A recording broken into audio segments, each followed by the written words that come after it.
اعوذ باللہ من الشیطان الرجیم بسم اللہ الرحمن الرحیم اللہم وفقنا لما تحب وترضى واجعل عاقبۃ امورنا خیرا ولا تکلنا الی انفسنا طرفۃ عین ابدا رب ادخلنی مدخل صدق واخرجنی مخرج صدق واجعل لی من لدنک سلطانا نصیرا۔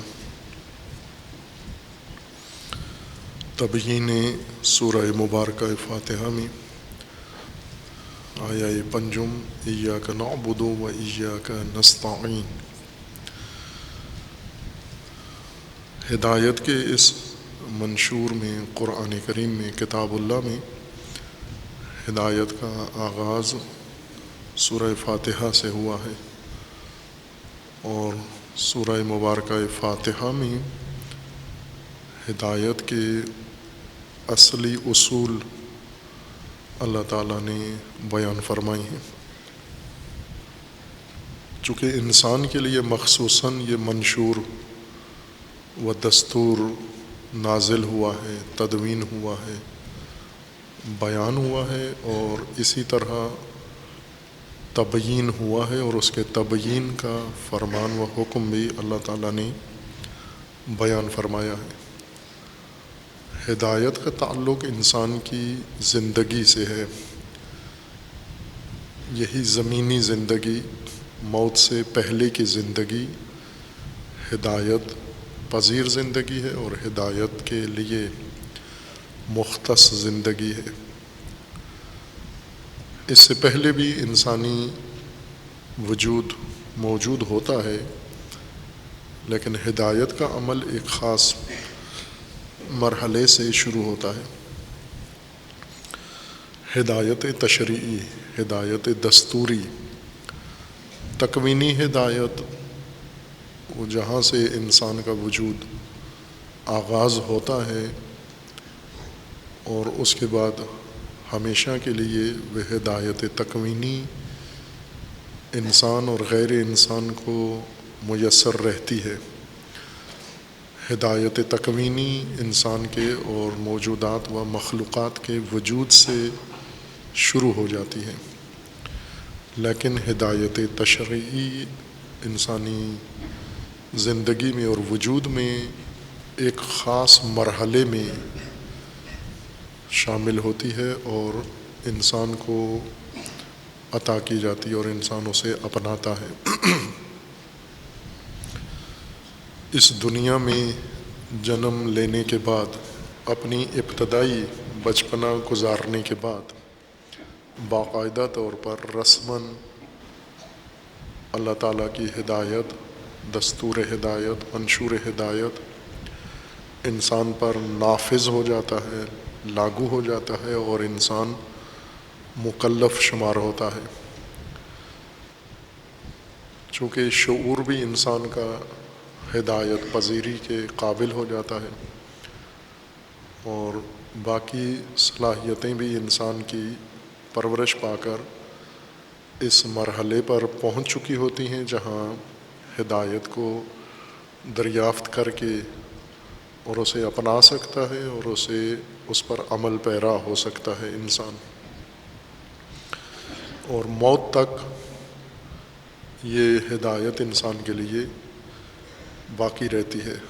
موت سے زمینی زندگی کے جتنے بھی سلسلے ہیں سارے منقطع ہو جاتے ہیں۔ موت انہی امور کے انقطاع کا نام ہے، خاتمہ نہیں ہوتا انسان کا، بلکہ جتنے سلسلے انسان کے لیے خود انسان نے آغاز کیے ہوئے ہیں یا اللہ تعالیٰ نے انسان کے لیے مقرر کیے ہیں، وہ سب یہیں پہ ختم ہو جاتے ہیں۔ پھر ایک زندگی کا نیا مرحلہ شروع ہوتا ہے، اور اس کے لیے نئے دستورات ہیں، تشریعی نہیں ہیں وہاں پر۔ پھر تکوینی قوانین انسان پر لاگو ہو جاتے ہیں، جیسے مکلف بننے سے پہلے یا جنم لینے سے پہلے تکوینی دستور کے مطابق انسان وجود میں آتا ہے اور پرورش پاتا ہے۔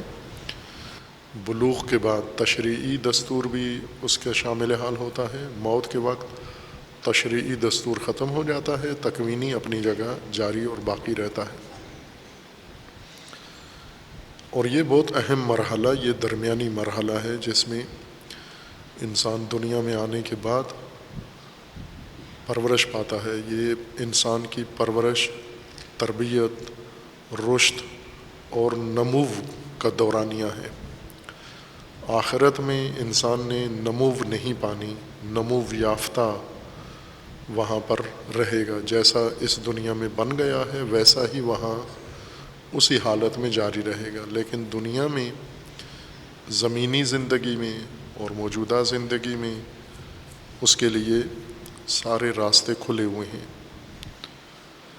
جس زندگی کو اپنا چکا ہے اسے جاری بھی رکھ سکتا ہے، اسے تبدیل بھی کر سکتا ہے، پرورش بھی پا سکتا ہے، اپنے آپ کو تباہ بھی کر سکتا ہے، دوسروں کو نقصان پہنچا سکتا ہے۔ یہ سب اسی زندگی کے تقاضے ہیں۔ اسی لیے اس قسم کی زندگی میں ہدایت کی اشد ضرورت ہے، اور اللہ تعالیٰ نے یہ ہدایت اسے فراہم کی ہے قرآن کریم کی صورت میں۔ باقی جتنے منابع ہیں وہ قرآن ہی سے متعلق ہیں، یعنی قرآن وحی ہے اللہ تعالیٰ کی، اور رسول اللہ صلی اللہ علیہ وآلہ وسلم اس وحی کے نزول کا ذریعہ ہیں، اور اس وحی کی تبلیغ کا ذریعہ ہیں، اس وحی کی تبیین کا ذریعہ ہیں۔ اصل ہدایت یہی وحی ہے جو کچھ اللہ تعالیٰ نے مقرر فرمایا ہے۔ اور اسی طرح رسول اللہ صلی اللہ علیہ وآلہ وسلم کے اوصیاء، ائمہ اطہار اہل البیت علیہم السلام، وہ بھی مامور ہیں، اسی وحی کی تبلیغ تبیین پر مامور ہیں، اور ان کی نیابت میں علماء اسی وحی کی تبلیغ و تبیین پر مامور ہیں۔ وحی کے مقابلے میں کوئی اور مستقل منبع نہیں ہے جو وحی خدا کا درجہ رکھتا ہو۔ اللہ تعالیٰ کے کلام کی تفسیر، تشریح، تبیین میں تو ان کا مقام ہے، لیکن اس معنی میں نہیں ہے کہ قرآن کے متبادل یا قرآن کے مقابلے میں دوسرا ایک منبع بھی ہدایت کا اللہ تعالیٰ نے انسان کے لیے مقرر کیا ہے۔ قرآن کے ساتھ جوڑ کر قرآن ہی کی تشریح کے لیے انہیں مقرر فرمایا ہے اور منسوب فرمایا ہے۔ اب انسانی ہدایت اس زمین پر جن اصولوں پر استوار ہے، جہاں سے شروع ہوتی ہے، بنیاد ہے، وہ اللہ تعالیٰ کی الوہیت ہے، اللہ تعالیٰ کی حاکمیت ہے۔ اور اللہ تعالیٰ کی حاکمیت کے بعد دوسرا اہم موضوع جو انسان کی ہدایت سے عملی طور پر مربوط ہے، اللہ کی حاکمیت کے نتیجے میں انسان کی محکومیت ہے، انسان کی اطاعت ہے۔ یعنی جو بھی ہدایت میں اللہ تعالیٰ کی شان یا اللہ تعالیٰ کی حیثیت انسان کے لیے پیش ہوئی ہے، اس کے مقابلے میں انسان کا بھی ایک عمل اور رویہ منظور کیا گیا ہے یا مد نظر ہے۔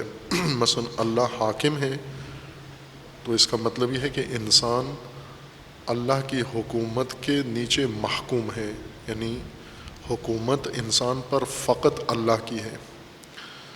دوسری چیز جو انسان کو سمجھنا ضروری ہے اور اس کے مطابق اپنی زندگی بنانا ہے، وہ ربوبیت ہے اللہ تعالیٰ کی، پرورش۔ حاکم پروردگار بھی ہے، چونکہ انسان دیگر موجودات کی طرح جس حالت میں پیدا ہوتا ہے، ضعیف اور کمزور حالت میں، اس سے اس کو نکل کر کمال تک پہنچنا ہے، اور صلاحیت سے اور کمزوری سے، استعداد سے نکل کر کمال تک پہنچنا پرورش کہلاتا ہے۔ یہ پرورش وسائل کی محتاج ہے، وہ وسائل سارے حاکم نے فراہم کیے ہیں انسان کو، خالق نے، اور وہ ربوبیت ہے اللہ تعالیٰ کی۔ اور تیسری چیز جو انسان کی ہدایت کے لیے اللہ تعالیٰ نے مخصوصاً اس منشور کے آغاز میں دیباچہ میں ذکر فرمائی ہے وہ اللہ تعالیٰ کی رحمت ہے۔ رحمت کا معنی ہم عموماً نرم دلی و مہربانی کرتے ہیں۔ مہربانی ایک اچھی صفت ہے، لیکن نظام الہی میں انسان کی ہدایت میں مہربانی سے زیادہ دقیق تر معنی مراد ہے رحمت، وسائل پرورش، وسائل ضرورت فراہم کرنا، یہ رحمت خداوند تبارک و تعالیٰ ہے۔ چوتھی چیز جو انسان کی ہدایت کے لیے اللہ تعالیٰ نے اسی منشور کے آغاز میں مقرر فرمائی ہے وہ اللہ کی مالکیت ہے۔ اللہ تعالیٰ کی مالکیت ہے انسان کے اوپر، انسانی نظام کے اوپر، اس کائنات کے اوپر، زمین و آسمان کے اوپر، اور انسان کی زندگی کے تمام مراحل کے اوپر۔ اور خصوصاً اللہ کی مالکیت کو دین کے ساتھ مرتبط کر کے ذکر فرمایا گیا ہے، مالک یوم الدین۔ یوم الدین، اللہ مالک یوم الدین ہے۔ دونوں معنی میں ہم اس کو کر سکتے ہیں، معنی کر سکتے ہیں اللہ یوم الدین میں مالک ہے اور اللہ یوم الدین کا مالک ہے، فرق نہیں پڑتا معانی میں۔ مقصود یہ ہے کہ خود یوم الدین مملوک ہے، ملک ہے اللہ کا، اللہ کے لیے، اور یوم الدین انسان کے لیے۔ انسان کے یوم مختلف ہو سکتے ہیں، یوم الدین بھی انسان اپنے لیے فراہم کر سکتا ہے۔ یوم یعنی حالات، زمانہ، دوران، دور۔ یہ دین کا دور بھی انسان اپنے لیے مہیا کر سکتا ہے، گمراہی کا دور بھی اپنے لیے بنا سکتا ہے، جاہلیت کا ایام بھی اپنے لیے فراہم کر سکتا ہے۔ ہر نسل انسانی ایک یوم میں، ایک زمانے میں گزری ہے۔ وہ زمانہ کس کا تھا؟ وہ زمانہ دین کا تھا یا دین کے علاوہ کوئی اور طرز تھا انسان کی زندگی کا؟ اگر دین کا یوم تھا تو دین کا یوم شروع ہی اللہ کی مالکیت سے ہوتا ہے۔ انسان کی مالکیت یوم الدین میں نہیں ہوتی، دین کے دور میں، دین کے زمانے میں، دینی حالات میں، دینی نظام میں اللہ مالک ہے، اللہ کے علاوہ کوئی اور مالک نہیں ہے۔ لیکن جس دور میں انسان مالک بن جائے، انسان انسانوں کے مالک بن جائیں، انسان حکومتوں کے مالک بن جائیں، انسان وسائل کے مالک بن جائیں، انسان زمین کے مالک بن جائیں، انسان اموال کے مالک بن جائیں، یہ دور دین کا نہیں کہلائے گا۔ اور دین جب نہیں ہے تو ہدایت پر نہیں ہے انسان۔ اب اسے خود معلوم ہے کہ انجام کیا ہوگا جب دور سارا، یوم سارا، زندگی ساری دین سے باہر گزری ہے۔ یوم فسق ہے، یوم فجور ہے، یوم معصیت ہے، یوم شرک ہے، و یوم الکفر ہے، یوم الضلال ہے، تو انجام اس کا انسان کی تباہی اور بربادی ہے۔ یوم الدین یعنی زندگی جو دور انسان کو فراہم ہو، اگر وہ دین کا یوم کسی نسل پر گزرا ہے یا اس کے لیے اگلے مراحل بھی موجود ہیں، جو جنت کی صورت میں، بہشت کی صورت میں، یا اخروی زندگی کے لیے جو کچھ ذکر کیا گیا ہے۔ چونکہ ہم نے قرآن کریم کے ان معارف کو بہت نامناسب ترجمہ بھی کیا ہے اور نامناسب حالت میں اس کو سمجھا بھی ہے۔ یعنی جنت کو اس طرح سے پیش کیا ہے کہ ایک بے معنی امر انسانوں کو نظر آتا ہے، خصوصاً جو پختہ انسان ہو، جو رشد یافتہ انسان ہے۔ مثلا بچوں کو کوئی چیز اگر بتائی جائے تو بہت خوش ہوتے ہیں، پارک، کھلونے، تفریح، یہ بچوں کے لیے بہت پرکشش ہیں۔ لیکن سلجھے ہوئے انسان، مہذب انسان، عقل مند انسان، سمجھدار انسان، رشد یافتہ انسان، کیا وہ بھی ان چیزوں سے اتنے ہی بہلتے ہیں؟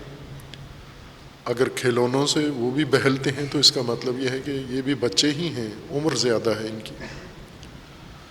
اب جنت کا جو معنی ہم نے کیا ہے وہ تو وہ بہلنے والی ساری چیزیں ہیں اس کے اندر، یعنی جنت کی جو تفسیر کی ہے ہم نے، جنت کا جو ترجمہ کیا ہے یا جنت کا جو کنسپٹ ہم نے بنایا ہے، اس کے مطابق سب انسان کی خواہشات سے مربوط تسکین خواہشات کا سارا انتظام وہاں پر ہے۔ وہ خواہشات جو دنیا میں نہیں پوری ہوتی یا ہوتی ہیں، لیکن بہتر طور پر پیٹ کی خواہش، بھوک، کھانے کی چیزیں زیادہ تر جنت میں، یا جنسی امور جنت میں زیادہ، ہم نے جو جنت کا نقشہ بنایا ہے، یعنی ہر وہ چیز جو وہ اس زندگی میں بھی ایک سطحی یا شاید انسان، سلجھے ہوئے انسان کے لیے ایک بے رغبت چیز ہوتی ہے، وہ ہم نے جنت میں جا کر لحاظ کی ہے۔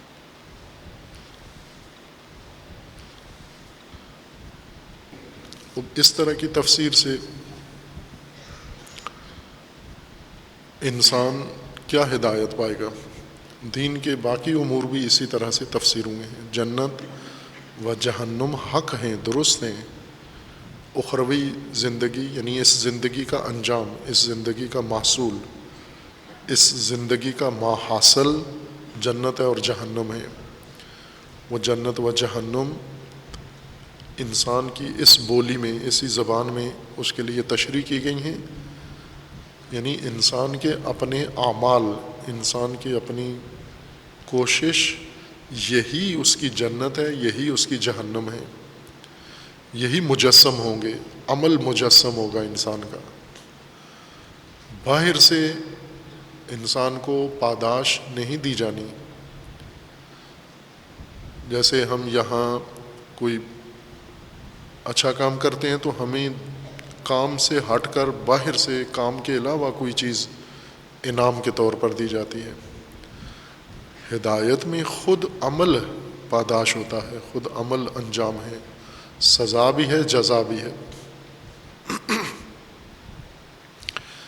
جیسے صحت اور بیماری، صحت ایک جزا ہے، بیماری ایک سزا ہے۔ کس چیز کی سزا اور جزا ہے؟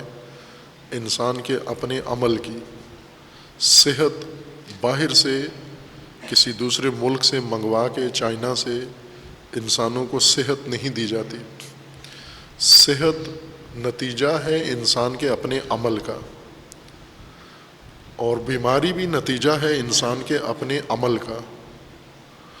نہ کہ انسان کچھ کام کرتا ہے اور سزا کے طور پر اسے باہر سے لا کر بیماری اس کے اوپر لگا دی جاتی ہے۔ بیماری خود عمل انسان کا بیماری میں تبدیل ہو جاتا ہے، یا سزا بن کر بیماری کی شکل اختیار کر لیتا ہے۔ یہی کیفیت انسان کے جنت اور جہنم میں بھی ہے۔ صحت اور بیماری کو ہمیشہ مثال رکھیں کہ صحت ہمارے اپنے عمل کی جزا ہے جو ہمیں عطا ہوئی ہے، اور بیماری ہمارے اپنے عمل کی سزا ہے جو ہمیں دی گئی ہے۔ کسی نے نہیں دی، خود انسان نے، یہ دونوں صحت اور بیماری خود انسان نے اپنے لیے فراہم کی ہیں۔ جنت و جہنم اسی طرح سے ہیں، انسان خود اپنے لیے مہیا کرتا ہے۔ باہر سے کسی اور فیکٹری کا محصول جزا کے طور پر یا سزا کے طور پر نہیں انسان کو دیا جائے گا۔ قرآن کریم کی ہدایت کا جو رائج ہو چکا ہے معنی، مفہوم، ترجمہ، اس سے ہدایت کا پہلو ختم ہو گیا ہے۔ یعنی جس طرح سے قرآن کی تشریح، تفسیر ہوئی ہے، وہ منشور ہدایت نہیں رہا ابھی۔ علم اس کے اندر آ گیا ہے، معنویت اس میں آ گئی ہے، معلومات اس میں آ گئی ہیں، اور بہت ساری چیزیں اس تفسیر کے نتیجے میں انسان کو حاصل ہوئی ہیں، لیکن جو اصل اس کی بنیاد تھی ہدایت، وہ ختم ہو گئی ہے، وہ مسخ ہو گئی ہے۔ قرآن کی تبیین تفسیر کا محور ہدایت ہی ہونا چاہیے، چونکہ ہدن للناس ہدایت ہے، کتاب ہدایت ہے، اور ہدایت بھی اس زندگی کے لیے ہے، موجودہ زندگی کے لیے ہے، اور یہ ہدایت آخرت میں مجسم ہوگی۔ یہیں پر انسان جس طرح کی زندگی اپنائے گا، یہی جا کر وہاں اخروی لباس پہن لے گی، یہی زندگی، یہی عمل، یہی سب کچھ وہاں آخرت میں مجسم ہو جائے گا۔ اب اس ہدایت کے اس تفسیر سے ہی لوگوں کو دین میں رغبت کم ہوئی ہے۔ آخرت میں رغبت ہے، حوریں سب کو چاہیے، چونکہ وہ ساری خواہشات کی تسکین والی تفسیر ہے۔ انسان دنیا میں بھی خواہش پرست ہے، تو اخروی نقشہ بھی اگر اسی طرح بیان کیا جائے کہ آخرت میں بھی آپ کو یہی ساری چیزیں ملنی ہیں، تو آرزومند تو ہوتا ہے کہ یہ سب مجھے ملے، لیکن دین میں ہدایت کے عنوان سے انسان کی رغبت ختم ہے۔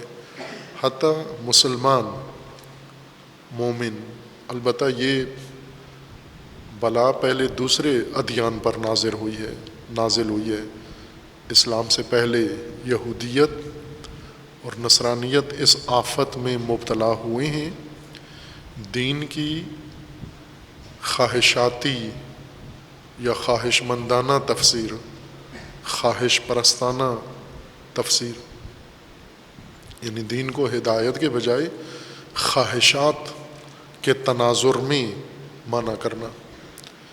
ظاہر ہے کہ دین کی طرف رغبت تو ختم ہو جاتی ہے، یعنی دین زندگی کی ضرورت نہیں رہتا، زندگی میں دین کی طرف رجوع نہیں کیا جاتا۔ آپ موجودہ نسل کو دیکھ لیں، اپنے آپ کو دیکھ لیں، آپ اپنی روزمرہ زندگی کے لیے دین کی طرف کب رجوع کرتے ہیں؟ آپ کو جب رکعت نماز میں شک ہو جائے دین کی طرف رجوع کرتے ہیں، وضو کرنا ہو دین کی طرف رجوع کرتے ہیں، اسی طرح روزہ رکھنا ہو، ٹائم کیا ہے روزے کا، 5 منٹ پہلے اذان سے روزہ بند کرنا ہے، 10 منٹ پہلے، یہ دین ہے۔ اس وقت پاکستان میں جو دین ہے وہ یہ ہے کہ مغرب کے وقت، غروب کے وقت روزہ افطار کرنا ہے یا 10 منٹ بعد روزہ افطار کرنا ہے۔ اس کے لیے ہم دین کی طرف رجوع کرتے ہیں،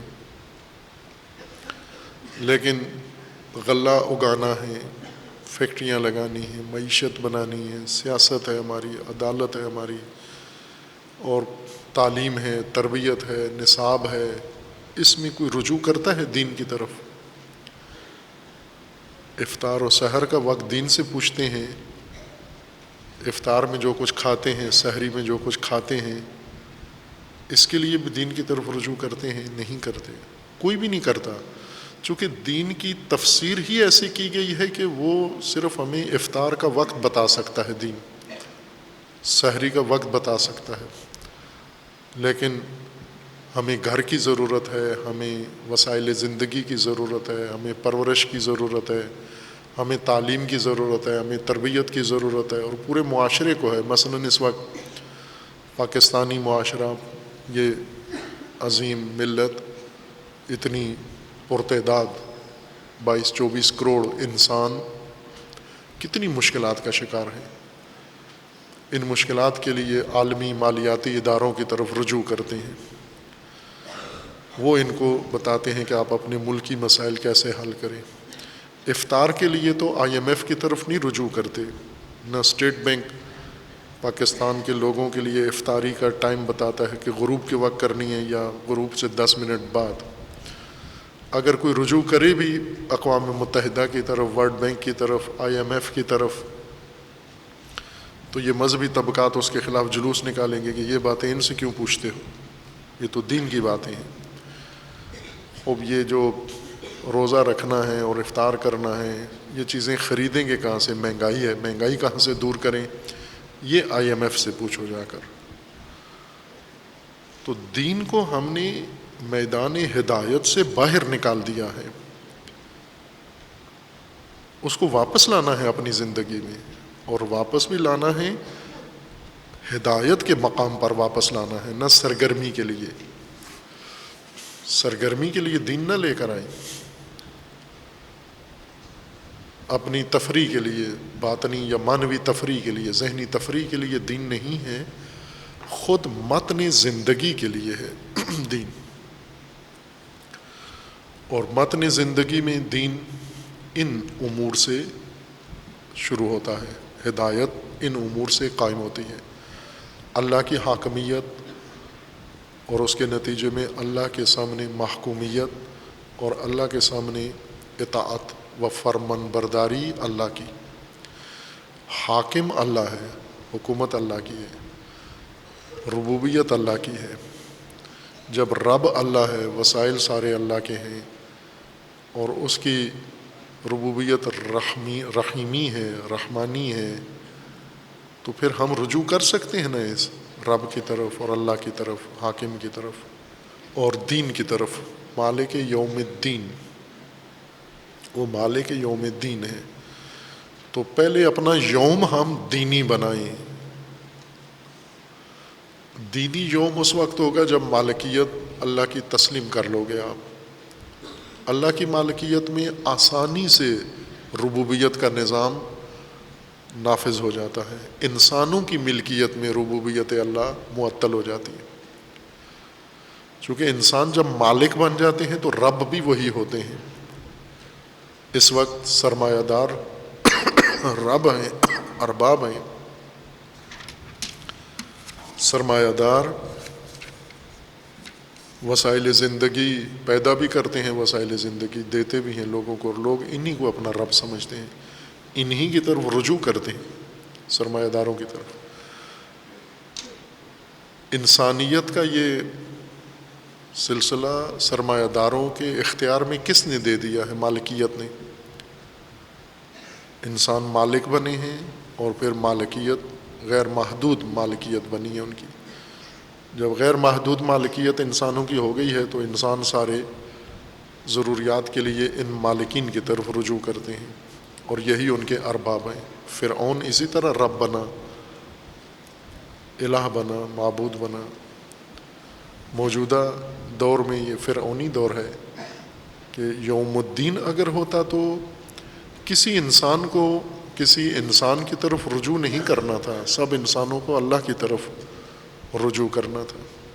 مالکیت اللہ ہے، اور انسان نے اللہ کی مالکیت کے مطابق زندگی کا نظام بنانا ہے، حکومتی نظام بنانا ہے، مملکت کا نظام بنانا ہے۔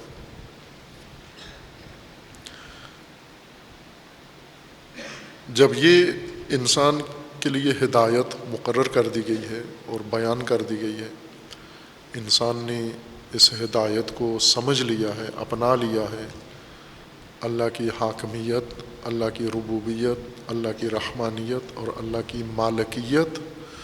اب انسان جب نظام کے اصول ستون مقرر ہو گئے ہیں، آسان ہو گیا ہے انسان کے لیے۔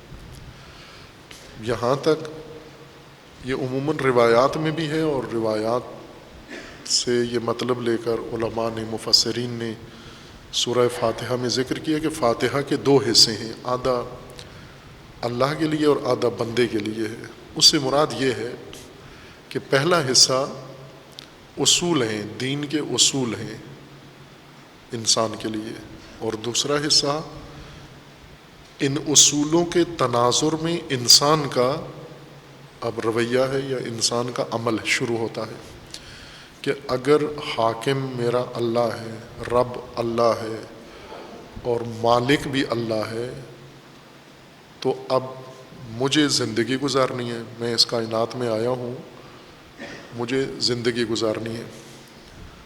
حاکم اللہ ہے تو اب انسان کو کیا کرنا چاہیے اللہ کی حاکمیت کے مقابلے میں؟ اگر اللہ حاکم ہے تو پھر ہم کیا کریں؟ ایاک نعبد، اگر تو حاکم ہے تو میں پھر کیا کروں؟ پھر تیری ہی عبادت کرنی ہے مجھے، ایاک نعبد، فقط تیری عبادت کرنی ہے۔ خوب یہاں پھر ایک مثال آ جاتی ہے کہ دین کی تفسیر نے انسانوں کو دین سے، اللہ سے کتنا دور کر دیا ہے۔ دین کی تفسیر نے اتنا گمراہوں نے دور نہیں کیا ہے جتنا مفسرین دین نے، مبلغین دین نے دور کیا ہے۔ اس کی مثال لے لیں ہم، جیسے مریض اسپتالوں میں جاتے ہیں اور طبیب مریضوں کو بچانے کے لیے، نجات کے لیے بیٹھے ہیں۔ اگر یہ طبیب، جیسا کہ پہلے والے طبیب تھے، پہلے زمانوں میں آبادی تیزی سے نہیں بڑھ رہی تھی، بائیں کہ لوگ زیادہ بچے پیدا کرتے تھے۔ آج لوگوں نے بچوں کی پیداوار پہ کنٹرول کر لیا ہے، کم بچے پیدا کرتے ہیں، شادیاں دیر سے کرتے ہیں، شادیاں کر کے بچے پیدا نہیں کرتے۔ اس کے باوجود زمین بھر گئی ہے انسانوں سے۔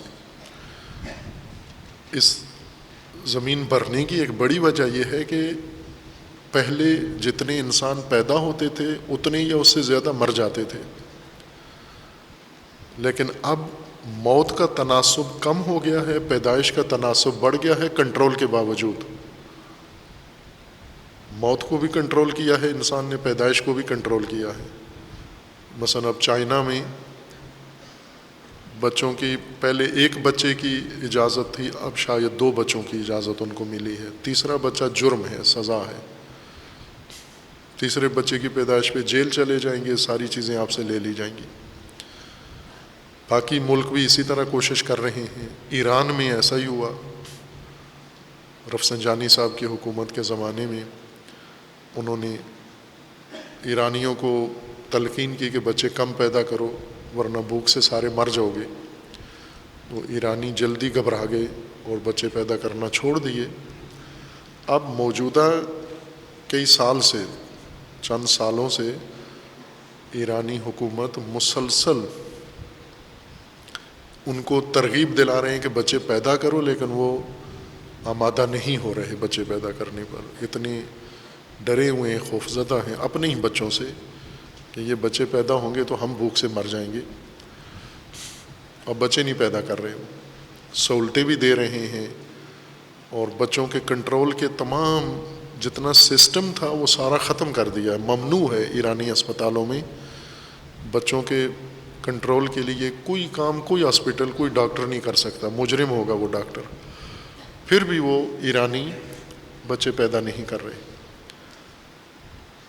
دوسری طرف سے موت پر بھی کنٹرول انسان نے حاصل کر لیا ہے، جو کہ اکثر بیماریاں جب انسان بیمار پڑتا ہے تو یہ علاج ہو جاتی ہیں، ٹھیک ہو جاتی ہیں۔ اسپتالوں میں جاتے ہیں، اسپتال بھرے ہوئے ہیں، اسپتالوں میں جاتے ہیں تو اکثر بیماریاں 90% لوگ بیمار ٹھیک ہو جاتے ہیں۔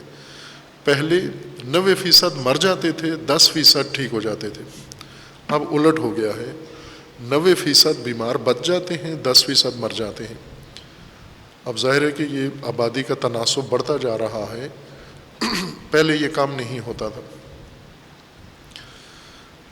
چونکہ طبیب جو ڈاکٹر بنے ہوئے تھے انہیں ایک تو خود انسان کے جسم کی پہچان نہیں تھی، وہ یہ سمجھتے تھے کہ ناف سے سارا سسٹم انسان کا مربوط ہے، ناف سیدھی ہو تو انسان صحت مند ہے، ناف چڑھ جائے تو اتر جائے یا چڑھ جائے، دونوں کام ہوتے ہیں ناف میں۔ اب اس کی تشریح کوئی نہیں کر سکتا کہ چڑھتی کیسے ہے، اترتی کیسے ہے۔ جب سارا صحت کا دار و مدار ناف کے ساتھ جوڑ دیا جائے تو جو بیمار جائے گا، مثلا کینسر کا بیمار گیا ہے تو وہ اس کی ناف ٹھیک کر رہا ہوتا تھا، پھکی دیتا تھا ناف کے لیے۔ کینسر اس کو پتہ ہی نہیں ہوتا تھا کہ کینسر ہوتا کیا ہے، سرطان کیا ہوتا ہے۔ نتیجہ یہ ہوتا تھا کہ وہ بیماریاں، مثلا شوگر ہوتی تھی، پہلے بھی انسانوں کو شوگر ہوتی تھی، شوگر کا مریض جب ڈاکٹر کے پاس جاتا تھا تو وہ اس کی ناف کا علاج شروع کر دیتا تھا، شوگر کا پتہ ہی نہیں تھا اس کو۔ یا بلڈ پریشر کا مریض ہے، دل کا مریض ہے، اس کی رگ دل کی بند ہو گئی ہے، یہ اس کی ناف ٹھیک کر رہا ہے۔ اسی طرح اور بہت ساری مہلک بیماریاں یہ انہیں پتہ ہی نہیں تھیں، اور جب ان کی طرف رجوع کیا تو پھر قبرستان زیادہ آباد ہوتے تھے، آبادی کم ہو جاتی تھی، قبرستان گاؤں چھوٹا ہوتا تھا، قبرستان بڑا ہوتا تھا۔ ابھی بھی سندھ میں جائیں، شاید ویسے تو سندھی کہتے ہیں دنیا کا سب سے بڑا قبرستان ہے، اور ایسا ہی ہے، وہاں جائیں میلوں میں پھیلا ہوا قبرستان ہے۔ آبادی کوئی اتنی بڑی نہیں ہے سندھ میں جتنا قبرستان بڑا ہے۔ تو یہ اس لیے تھا کہ بیمار جب جاتے تھے ان کے پاس، عطائی ڈاکٹر، پھکی والے، سنیاسی یا ڈسپینسر، وہ ان کو موت کے گھاٹ اتار دیتے تھے۔ اگر ہم مریض ہوں، رجوع کریں اسپتال کی طرف، اور طبیب بیماری کا معنی بھی غلط کر کے بیٹھا ہوا ہے، انسانی جسم کی بناوٹ کی تشریح بھی غلط کیے ہوئے ہے، دوا کی تفسیر بھی غلط کیے ہوئے ہیں، ساری چیزیں غلط کر کے بیٹھا ہوا ہے، تو اس کی طرف جب رجوع کریں گے تو نتیجہ صحت و سلامتی نہیں ہے، نتیجہ موت ہے۔ یہی حال، یہ تجربہ جو طب میں ہوا ہے، جب سے طب نے اس امر کو کنٹرول کیا ہے، عطائی طبیب کم ہوئے ہیں اور پڑھے لکھے تعلیم یافتہ طبیب زیادہ آئے ہیں۔ اب باقاعدہ جب بیمار جاتا ہے تو پہلے اس کی آزمائش لیتے ہیں، ٹیسٹ لیتے ہیں، پھر اس کے جسم کے ٹیسٹ لے کر اس کی بیماری کی تشخیص کرتے ہیں، پھر بیماریوں کے علاج کے مطابق دوائیں انہوں نے بنا لی ہیں، تو اکثر بیمار شفا پا لیتے ہیں۔ ہر چند ابھی بھی کاروباری طبیب، تاجر، صحت انسان کے تاجر موجود ہیں جو ناقص دوائیں دیتے ہیں، غلط تشخیص دیتے ہیں، ابھی بھی ہیں، یوں نہیں کہ بالکل ہی معاملہ ٹھیک ہو گیا ہے، لیکن پہلے کی نسبت بہت فرق پڑا ہے، چونکہ علم طب میں بدن کی شناخت ٹھیک ہو رہی ہے اور بیماری کی تشخیص ٹھیک ہو رہی ہے، بیماریوں کے عوامل فوراً پہنچ جاتے ہیں، کیوں بیماری پھیلی ہے، اس کے کنٹرول کے لیے بھی جلدی ہی تدبیر کر لیتے ہیں۔ یہی معاملہ دین کے ساتھ ہے کہ دین کی تشریح اگر غلط کر کے بیٹھے ہوئے ہیں آپ، اور لوگ دین کی طرف رجوع کر رہے ہیں، تو جیسے طبیب تمام رجوع کرنے والوں کو قبرستان پہنچاتا ہے، اگر غلط طبیب ہے، نہ دوا سمجھتا ہے، نہ بیماری کو سمجھتا ہے، نہ علاج کو سمجھتا ہے، نہ جسم کو سمجھتا ہے، نہ جسمانی نظام کو سمجھتا ہے، ہر چیز کو ناف سے جوڑ دیتا ہے، اسی طرح اگر دین کی تشریح غلط کر کے بیٹھے ہوئے ہوں آپ، اور لوگ دین کی طرف مائل ہوتے ہیں، آتے ہیں، آپ ان دین کے رجوع کرنے والوں کو اکثر کو گمراہی کی طرف دھکیل دیتے ہیں، اکثر کو ضلالت کی طرف، ضلال کی طرف دھکیل دیتے ہیں، دین کے میدان سے باہر کر دیتے ہیں۔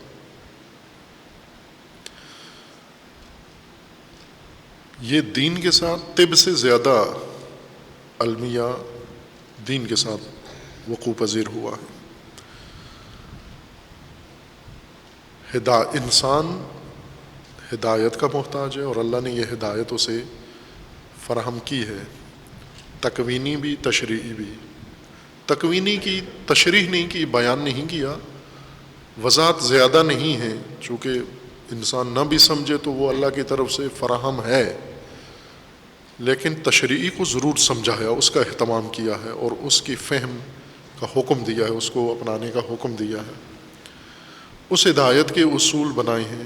اصول بنانے کے بعد اب انسان نے اپنی زندگی اس اصول کے مطابق فیصلہ کرنا ہے کہ میں نے اب اگر یہ ہے انسان، اور انسان کا حاکم اللہ ہے، انسان کا خالق اللہ ہے، انسان کا پرورش دینے والا اللہ ہے، انسان کے وسائل زندگی اللہ کے اختیار میں ہیں، رب اللہ ہے، ربوبیت اللہ کی ہے، مالکیت اللہ کی ہے، تو اب مجھے انسان اپنی زندگی کا اب فیصلہ کرنا ہے کہ ان حقائق میں، اس کائنات میں، اس نظم میں، اس صورتحال میں میں نے کیا کرنا ہے، فیصلہ، نیت، عزم۔ اب انسان نے اس نظام کے مقابلے میں اپنا فیصلہ کرنا ہے یا اپنا رخ اختیار کرنا ہے. ایاک نعبد، جب تو ہی مالک ہے، تیرے علاوہ کوئی مالک نہیں ہے، تو رب ہے، تیرے علاوہ کوئی رب نہیں ہے، تو حاکم ہے، تیرے علاوہ کوئی حاکم نہیں ہے، جب میری خلقت، میری پرورش، میری زندگی کی ہر چیز آپ کے اختیار میں ہے، تو اب مجھے پھر کیا کرنا چاہیے؟ ایاک نعبد، تیری، فقط تیری. ایا کو پہلے رکھ کر عربی قاعدے کے مطابق فعل پہلے ہوتا ہے، فعل ہوتا ہے، فاعل ہوتا ہے، پھر مفعول آتا ہے، لیکن یہاں مفعول کو پہلے ذکر کر دیا. ایاک ہونا یہ چاہیے تھا کہ نعبدو ایاک، آپ کی عبادت ہم کرتے ہیں، لیکن پہلے لا کر انحصار بتا دیا گیا کہ انسان اب ان حقائق کے تناظر میں اللہ کی الوہیت، ربوبیت، حاکمیت، مالکیت کو سمجھ جانے کے بعد اب دوسرا کوئی متبادل تو رہتا ہی نہیں ہے انسان کے لیے راستہ. صرف تیری، فقط تیری، بس تیری عبادت کرنی ہے. یہاں دوسری مشکل کھڑی کی گئی ہے تفسیر دین میں، تبلیغ دین میں دوسری بڑی مشکل انسان کے لیے یہاں کھڑی کی گئی ہے، اور اس کی وجہ سے جتنے لوگ دین سے باہر ہوئے ہیں اور محروم ہدایت سے، اتنے گمراہوں نے نہیں کیے، سامریوں نے اتنے لوگ دین سے باہر نہیں کیے جتنے دینی ان مفسرین نے کیے ہیں.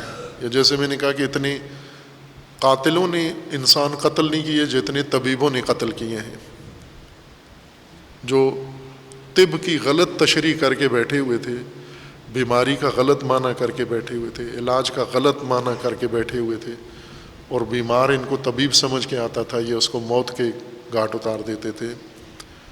اسی طرح لوگ دین کی طرف آتے ہیں، دین کا آگے معنی اس طرح سے کیا ہوا ہے کہ وہ سیدھا دروازہ کھول دیتے ہیں پھر گمراہی کی طرف. ایک دروازے سے دین کے اندر سے آتے ہیں، دوسرے دروازے سے نکل کے باہر چلے جاتے ہیں، پھر بے دین ہو جاتے ہیں، دین کی طرف آ کر بھی بے دین ہو جاتے ہیں.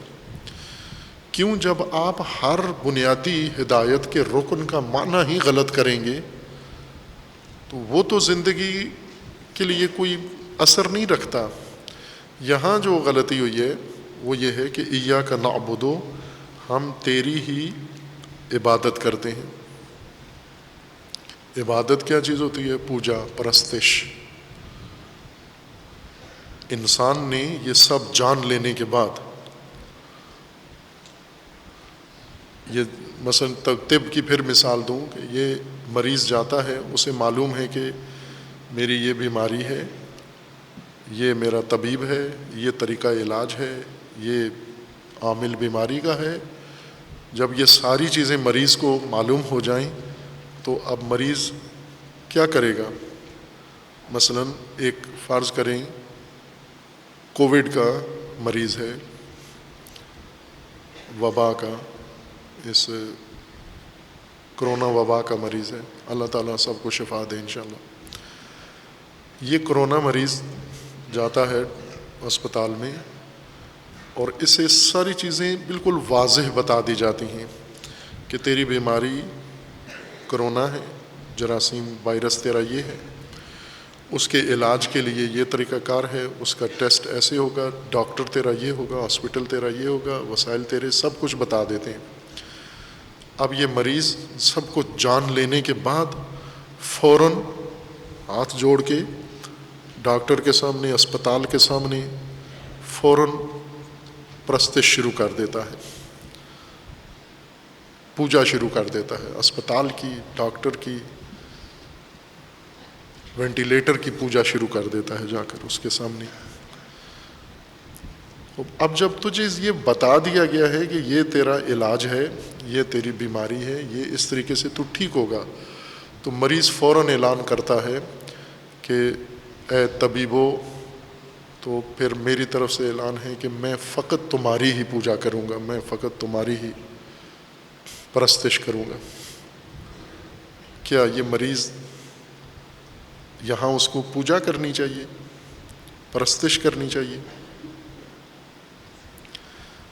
یا اس بیماری کے علاج کے نظام کو اپنانا ہے اس کو کیا اعلان کرنا چاہیے؟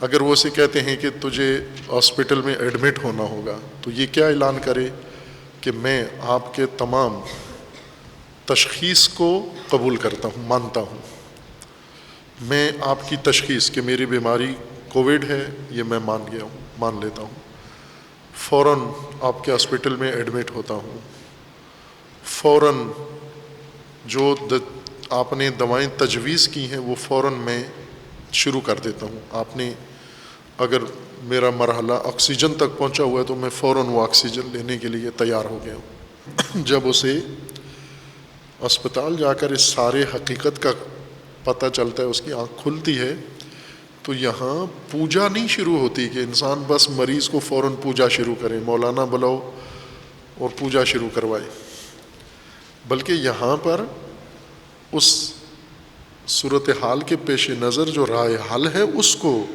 اختیار کرنے کا انسان مریض سے توقع ہے۔ انسان پیدا ہوا، زمین پہ آیا، محتاج ہے پرورش کا، محتاج ہے وسائل زندگی کا، محتاج ہے تربیت کا، محتاج ہے آگاہی کا، محتاج ہے ہدایت کا، دستور کا، فرامین کا، تعلیم کا، تربیت کا، ہر چیز کا محتاج ہے۔ اب یہ محتاج جب آیا ہے اور اب اسے پتہ چل گیا کہ میں جہاں آیا ہوں وہاں حاکم اللہ ہے، میں جہاں آیا ہوں وہاں رب اللہ ہے، میں جہاں آیا ہوں وہاں مالک اللہ ہے، یہ سب کچھ جو میری بنیادی ضرورتیں ہیں وہ سب اس اللہ کے اختیار میں ہیں، تو اب میں فوراً کیا شروع کروں؟ پوجا نہ، اب آپ نے فوراً شروع کرنی ہے حاکم کے جو احکامات ہیں ان کی اطاعت شروع کرنی ہے، رب کا جو نظام ہے ربوبیت کا اس کی پیروی شروع کرنی ہے، اور مالک کے جو حدود ہیں، قوانین ہیں، ان کی اطاعت شروع کرنی ہے۔ آپ نے یہاں اس عمل کی ضرورت ہے بندے کی طرف سے، اور اتفاقاً سورہ فاتحہ میں ایاک نعبد میں بندہ یہی کہہ رہا ہے، یعنی اللہ نے بندے کو یہی تعلیم دی ہے کہ اب اللہ کی حاکمیت، ربوبیت، مالکیت کا تجھے علم ہو گیا ہے اور تصدیق کر چکا ہے، مشاہدہ کر لیا ہے، تو اب کیا کر؟ اطاعت کر۔ لیکن جب یہ ایاک نعبد تعلیم میں جاتی ہے، نصاب میں جاتی ہے، ترجمے میں جاتی ہے، تو وہاں پر پوجا بن جاتا ہے، یہ ایاک نعبد، ہم تیری پرستش کرتے ہیں،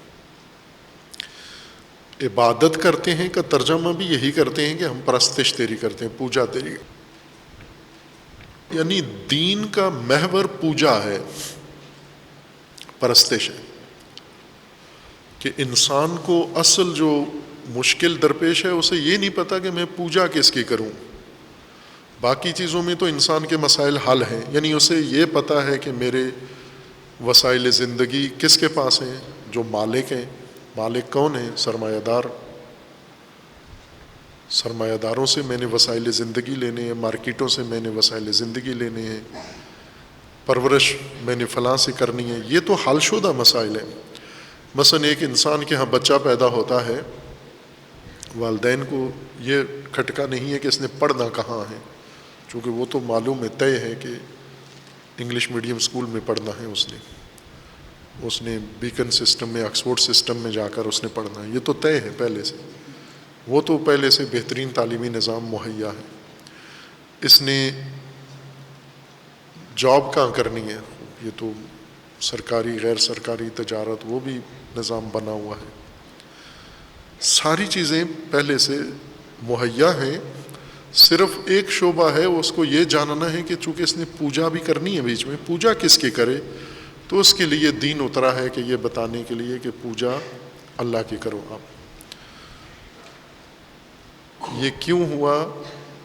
چونکہ آپ نے عبادت کا معنی پوجا، پرستش کیا ہے، یہ بنیادی مطلب ہے۔ ایک الوہیت کا معنی معبود کر دیا، یعنی جس کی پوجا کی جائے، عبادت کا معنی پوجا کر لیا، انسان کا کام ہے پوجا کرنا، اللہ کا کام ہے انسان کی پوجا کو قبول کرنا۔ باقی انسان کے دکھ ہیں، درد ہیں، مصیبتیں ہیں، مسائل ہیں، ضروریات ہیں، وہ کیا ہیں؟ وہ تو پوجا میں نہیں آتے۔ جب پوجا میں نہیں آتے تو دین میں بھی شمار نہیں ہوتے۔ دین تو ذمہ دار نہیں ہے ان چیزوں کو جواب دینے کا۔ پوجا کے بارے میں پوچھو، اس لیے سحری و افطاری یہ پوجا ہے، یہ دین سے پوچھو۔ لیکن باقی چیزیں وہ تو دین کا حصہ نہیں ہے، اس کے لیے ہم دین کی طرف کیوں رجوع کریں؟ اس کے لیے آپ سائنس کی طرف رجوع کرو، اس کے لیے آپ مارکیٹ کی طرف رجوع کرو، اس کے لیے آپ حکمرانوں کی طرف رجوع کرو، حکام کی طرف رجوع کرو، عالمی اداروں کی طرف رجوع کرو۔ ابھی مثلا پاکستان کے موجودہ صورتحال میں سابقہ حکومت نے ملک سارا IMF کو گروی رکھ کر اقتصادی معیشتی مجبوری کے لیے قرض لیا، رجوع کیا۔ اور یہ رجوع کب کیا؟ کہ جب سابقہ وزیر اعظم ہر تقریر کرتے تھے ایاک نعبد و ایاک نستعین۔ وزیر اعظم ملک کا سربراہ تقریر کا آغاز ایاک نعبد سے کرتا ہے، اور مملکت جس کا سربراہ ہے اس کی بنیادی معیشتی مشکل حل کرنے کے لیے وہ رجوع کرتا ہے IMF کی طرف۔ ایاک نعبد سے آپ کیا مراد لیتے ہو؟ یعنی پوجا تیری کرتا ہوں، سجدہ پیشانی تیری بارگاہ میں جھکاتا ہوں، ہاتھ ان کے آگے پھیلاتا ہوں۔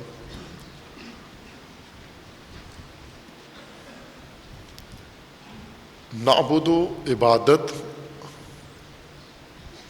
عبادہ عبد، پہلے کئی دفعہ اس کا معنی کیا ہے، کثرت سے اس بات کو متوجہ کیا ہے، لیکن جہاں صدیوں کی گمراہی یا غلط فہمی راسخ ہو چکی ہو، وہ چند دروس سے ختم نہیں ہوتی، خصوصاً جب دروس بھی صرف ثواب کے لیے سنے جا رہے ہوں کہ ماہ مبارک رمضان ہے، وہ قرآن پڑھنا بھی ثواب ہے، قرآن سننا بھی ثواب ہے، بیٹھنا بھی ثواب ہے۔ تو ثواب کے لیے، اور ثواب کا بھی پتہ ہے کہ ثواب کا آخر میں جو اخروی شکل ہے وہ وہی کباب ہے، کہ آخر میں یہ ثواب جتنا ملے گا وہ آخر میں پھل، فروٹ، شہد، دودھ، دہی اور یہ چیزیں ساری وہاں پر ملیں گی۔ اس سارے کام کا وہاں نتیجہ یہ نکلے گا۔ وہ سنجیدگی پیدا ہونا بہت مشکل کام ہے۔ علامہ اقبال کے بقول کہ جہاں بانی سے ہے دشوار تر کارے جہاں بینی۔ جہان بانی آسان ہے، جہان بینی مشکل کام ہے۔ اتنی سنجیدگی انسان میں آئے کہ انسان جہان بین بن جائے، جہان شناس بن جائے، کائنات شناس بن جائے، یہ بہت مشکل ہے۔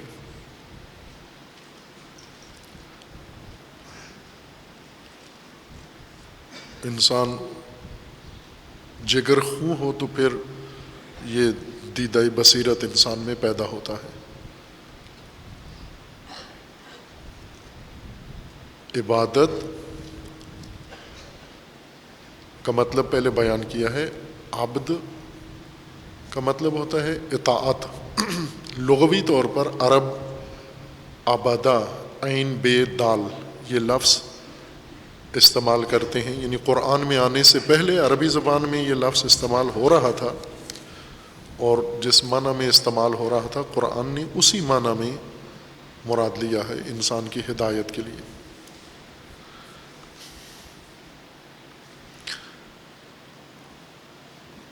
عبادہ عرب استعمال کرتے ہیں ناہموار چیز کو ہموار بنانے کا، اور سخت چیز کو نرم کر دینے کو عبادہ کہتے ہیں۔ مثلا کوئی چیز سخت ہے اور سختی کی صورت میں آپ کے لیے استفادہ کے قابل نہیں ہے، بہت ساری چیزیں ہوتی ہیں جنہیں انسان لے کر پہلے نرم کرتا ہے، جب نرم ہو جائیں تو پھر ان کو جس کام کی ہو، کھانے کی چیز ہو پہلے اس کو نرم کرتا ہے، پہننے کی چیز ہو پہلے اس کو نرم کرتا ہے، کسی اور استعمال میں ہو تو اس کو پہلے نرم کرتا ہے انسان۔ سخت چیز کی سختی دور کر کے اس کو نرم کرنا، قابل استفادہ بنانا، اور ناہموار کھردری چیز جس کی سطح ایک جیسی نہ ہو، اوپر نیچے ہو، اس کی ناہمواری کو دور کرنا، یہ تعبد کہلاتا ہے، تعبید و تعبد ہے۔ ہم دیکھتے ہیں جنگلوں سے لکڑیاں کاٹتے ہیں، درخت، صنعتی لکڑی، بڑے بڑے تنے قدیم سے کاٹ کے لاتے ہیں، لا کر پھر ان کو خشک کر کے چھیلتے ہیں اوپر سے اور اس کے تختے بناتے ہیں۔ جب جنگل سے یہ درخت کاٹ کے لائے تھے تو بہت ہی ناہموار درخت تھا، شاخیں تھیں، ٹیڑھا تھا، گلائی ٹھیک نہیں تھی، اس حالت میں یہ درخت کسی کام نہیں آ سکتا۔ لیکن اس کو لا کر جو لکڑہارا ہے وہ چھیلتا ہے، اس کے چھلکے فالتو چیزیں اسے اتارتا ہے، نیچے سے اصلی سالم لکڑی نکل آتی ہے، پھر اس کو ارے سے چیرتا ہے، تختے بناتا ہے، پھر ان تختوں کو رندہ لگاتا ہے، اور دروازہ، کھڑکی، الماری، میز، ہر چیز اسی لکڑی سے بناتا ہے، اسی جنگلی درخت سے بناتا ہے۔ لیکن جنگلی درخت کو قابل استفادہ شے بنانے کے لیے اس کو اس کی ناہمواری ساری ختم کرنا پڑی، رگڑنی پڑی، چھیلنی پڑی، اور اس کو اس نے رندہ لگا کے بہت ہی شفاف اور صاف بنا دیا۔ اب یہی خوبصورت فرنیچر بنا ہوا ہے، دروازہ بنا ہوا ہے۔ یہ کام جو لکڑی کے ساتھ کیا ہے لکڑہارے نے، بڑے ہی نہیں، وہ اس کو عرب کہتے ہیں عبدہ، ناہموار کو ہموار کر دینا، نامناسب چیز کو بالکل تیار کر کے قابل استفادہ بنا دینا۔ عربوں کو جو زیادہ سروکار ہوتا تھا، ظاہر لکڑیاں جنگل تو وہاں کم ہوتے تھے، خصوصاً یہ جنگلی صنعتی لکڑی، وہ کھجوروں کے درخت ہوتے تھے اور کھجوروں کو کرتے تھے استعمال۔ کھجوروں کے بعد جو زیادہ استفادہ کرتے تھے ان کے پاس حیوانات زیادہ تھے، مویشی۔ قدیم تو معیشتی نظام ہی سارا زراعت پر تھا اور مویشیوں پر استوار تھا۔ صنعتی دور سے پہلے زرعی دور تھا، اور زرعی دور میں انحصار معیشت کا مویشیوں پر اور کھیتی باڑی پر تھا۔ اب آپ اس نقطے کو یہاں بریکٹ میں سن لیں، بعد میں ذہن سے نکال دینا بے شک، جیسا باقی چیزیں نکل جاتی ہیں نا، ہر چیز تو ایسے ہی ہے نا، جو تناول کرتے ہیں نکالتے بھی جاتے ہیں ساتھ، کہ اس وقت ہمارے پاس جو فقہی احکام ہیں موجود، خصوصاً اقتصادی نوعیت کے جو فقہی احکام ہیں، جیسے معاملات ہیں، جیسے مالی امور ہیں، خمس ہے، زکوٰۃ ہے، یہ مالیاتی عبادتیں ہیں یا مالیاتی جو دیگر احکام ہیں، یہ سب جس زمانے میں بیان ہوئے تھے وہ زرعی زمانہ تھا۔ زراعت معیشت کی بنیاد تھی، کھیتی باڑی اور مویشی یہ دو زرعی معیشت کے دو بنیادی رکن ہیں، کھیتی باڑی، فصلیں اگانا، باغات، اور مویشی پالنا۔ پھر ان باغات اور مویشیوں کی فروخت سے مال حاصل کر کے پھر باقی چیزیں انہی کھیتوں سے ہی حاصل کی جاتی تھیں، اور انہی مویشیوں سے، مویشیوں کی کھالیں، ان سے جوتے بنانا، ان سے لباس بنانا، مویشیوں کے گوشت سے اپنی غذائی ضرورت پوری کرنا، مویشیوں کے فضلے سے اپنی پیداوار کو بڑھانا، یہ کام، یا انرجی حاصل کرنا، توانائی حاصل کرنا، اور باقی چیزیں ساری کھیتی باڑی سے، گندم، جو، باغات، ساری ضرورت غذا ساری کھیتی باڑی سے اگاتے تھے۔ اب جو معیشت فقط منحصر ہو کھیتی باڑی پر اور مویشی پر، اس معیشت کے احکام، مالی احکام جب مقرر کیے جاتے ہیں تو ظاہر سی بات ہے کہ وہ کھیتی باڑی اور مویشیوں کے بارے میں ہی ہوں گے۔ اب اگر یہ نظام بدل جاتا ہے، یعنی انسان کی معیشتی بنیاد تبدیل ہو جاتی ہے، کھیتی باڑی بھی نہیں رہتی اور مویشی پالنا بھی انسان کی معیشت کی بنیاد نہیں رہتی، بلکہ تجارت اور صنعت انسان کی معیشت کی بنیاد بن جاتے ہیں، تو وہ احکام جو زراعتی معیشت کے لیے مقرر ہوئے تھے، انہی کو لے کر آج صنعتی معیشت کے لیے پکا پکڑ کے بیٹھے ہوئے ہیں کہ زکوٰۃ صرف غلات پر ہے اور مویشیوں پر ہے۔ بھائی نہ غلے ہیں ہمارے پاس نہ مویشی ہیں، ختم ہو گیا، غلات کا زمانہ بھی مویشیوں کا بھی ختم ہو گیا۔ کہتے ہیں بے شک ختم ہو جائے، حکم تو ختم نہیں ہوتا، حکم موضوع کے لیے تھا، موضوع ختم ہو گیا، موضوع تبدیل ہو گیا۔ لیکن وہ کہتے ہیں نا، خان کی ایک بات ہوتی ہے، کسی خان صاحب کو بندے نے پوچھا تھا کتنی عمر ہے، اس نے کہا 25 سال۔ 5 سال بعد اس نے پوچھا کتنی عمر ہے، کہا 25 سال۔ کہا تم 5 سال پہلے بھی 25 سال، ابھی بھی 25 سال۔ اس نے کہا خان کی ایک بات ہوتی ہے، 2 بات نہیں کرتا خان۔ اب یہ خان والا مذہب کہ معیشت کی بنیاد زراعت ہے اور جتنے احکام اقتصادی بیان ہوئے ہیں وہ زرعی ہیں سارے، آپ صنعتی دور میں بیٹھے ہوئے ہو، موضوع ختم ہو گیا ہے، موضوع بدل گیا ہے، لیکن حکم پکڑ کے بیٹھے ہوئے ہیں، جھنڈا حکم کا اٹھایا ہوا ہے، حکم کے ہی نہیں جانے دینا۔ دوسری طرف سے خود پڑھتے ہیں، پڑھاتے ہیں کہ حکم کا دار و مدار موضوع پر ہوتا ہے، اگر موضوع باقی ہو تو حکم باقی ہوتا ہے، موضوع ختم ہو جائے حکم خود ہی ختم ہو جاتا ہے۔ حکم ایک لباس ہے موضوع کے تن پر، جب موضوع ہی ختم ہو گیا تو لباس کدھر جائے گا؟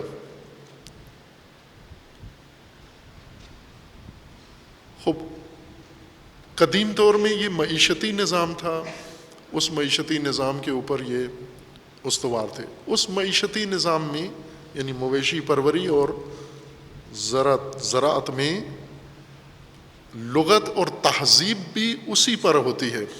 اب آپ دوسرا ایک تحول جو ابھی پیش آیا ہے کہ وہ تہذیب جو زراعتی نظام اور مویشی پروری والے نظام سے ایک تہذیب پھوٹی تھی، آج گاڑیوں پہ، جہازوں پہ اور راکٹوں پہ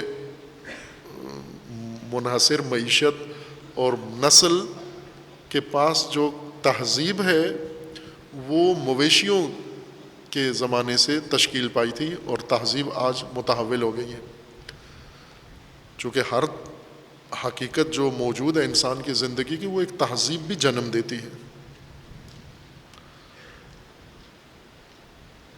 پہلے ہر ایک کے پاس بکریاں ہوتی تھی، ابھی موبائل ہیں سب کے پاس۔ اب ظاہر ہے کہ بکریوں نے ایک اخلاق انسان میں پیدا کرنا ہے، موبائل نے ایک اور اخلاق ایجاد کرنا ہے، تو آپ خود دیکھ لیں کہ بکریوں والوں کا اخلاق کیا تھا اور موبائل والوں کا اخلاق کیا بن گیا ہے، واضح فرق آ گیا ہے۔ عرب مویشی پالتے تھے، مویشی ان کے ظاہر ہے ہر مویشی طبیعتاً جانور ہے، یہ انسانوں کو بھی یقین ہو جانا چاہیے کہ انسان بھی بعض پہلوؤں سے یہ خاصیت رکھتا ہے، چونکہ آپ اگر حیاتیات کی کتابیں پڑھیں تو انسان جانداروں کے کیٹیگری میں شمار ہوتا ہے، جماعتات، نباتات اور حیوانات، انسانات نہیں ہیں آگے، وہ تقسیم ثلاثی ہے، 3 حصوں میں آپ سائنس میں بھی موجودات کو تقسیم کرتے ہیں، جمادات ہیں، نباتات ہیں اور حیوانات۔ تو اب سوال یہ کہ انسان کدھر گیا؟ انسان حیوانات کی کیٹیگری میں آتا ہے، لیکن اس کو انسانیت، یہ وہ حیوان ہے جو انسان ہے، ساتھ انسان بھی ہے، جاندار ہے۔ جاندار حیوان جو بھی ہو اس کی ایک خصلت حیوانی ہے. جانور کی خصلت حیوانی اس کو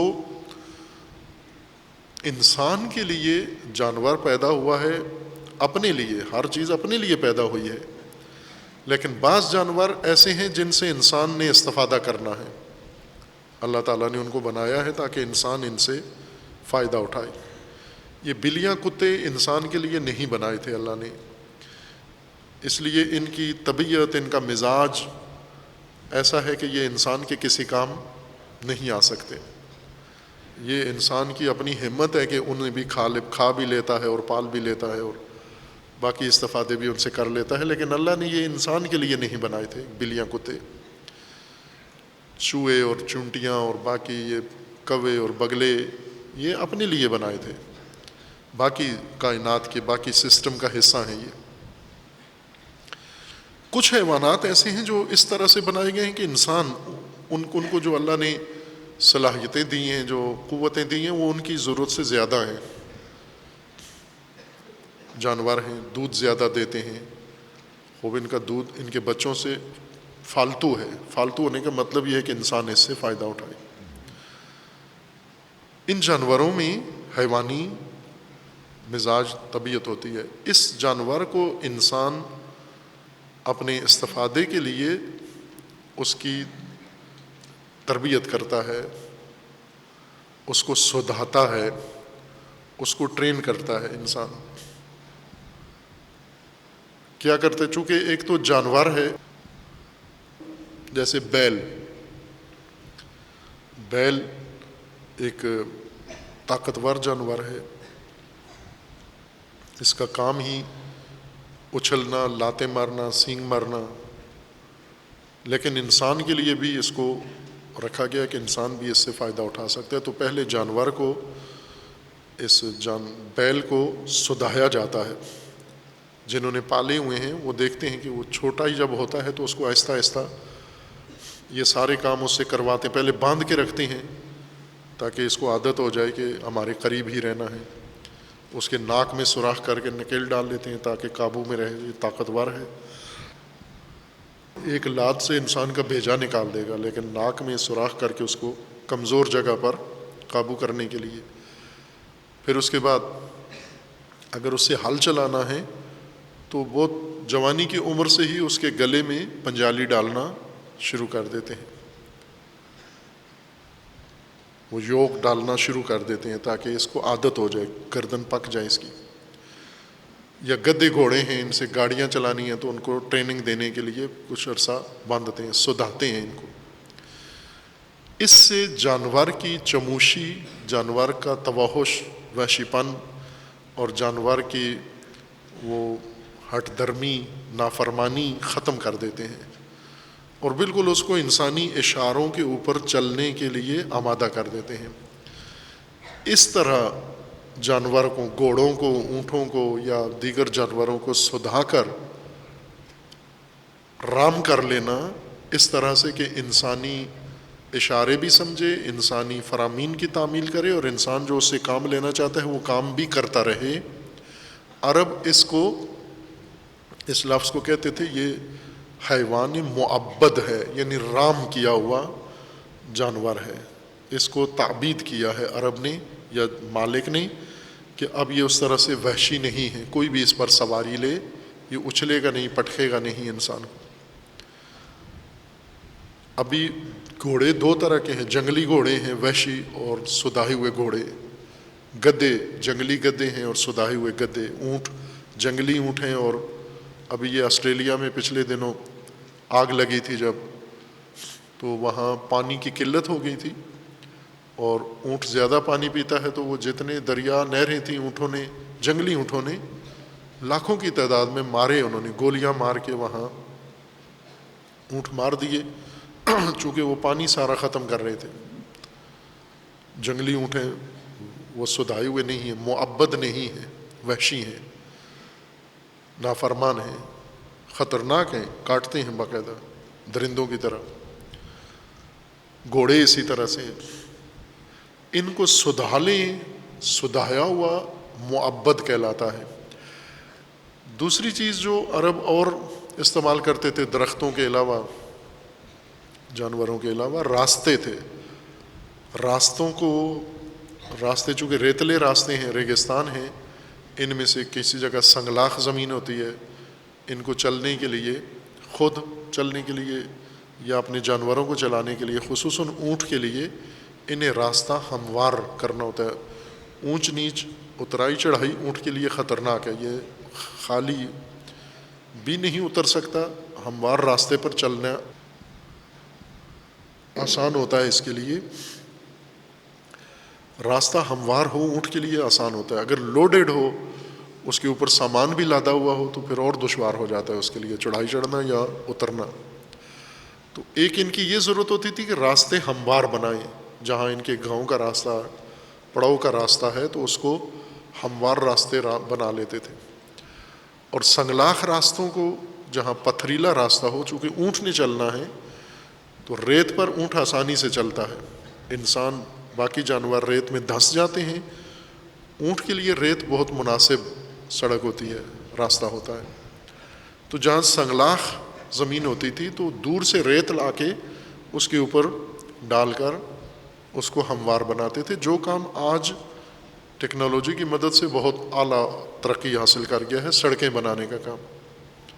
پہاڑیاں کھود کے، وادیاں بھر کے، ناہمواریاں ختم کر کے بہترین سڑکیں، بہترین موٹر ویز انسانوں نے بنا لی ہیں. اور ان کے اوپر اونٹوں کے بجائے گاڑیاں چلتی ہیں، چونکہ گاڑیوں کے ویل جس طرح سے ہیں، ان کو یہی ہموار راستہ چاہیے. ناہموار راستے کو ہموار بنانا یہ تعبید ہے.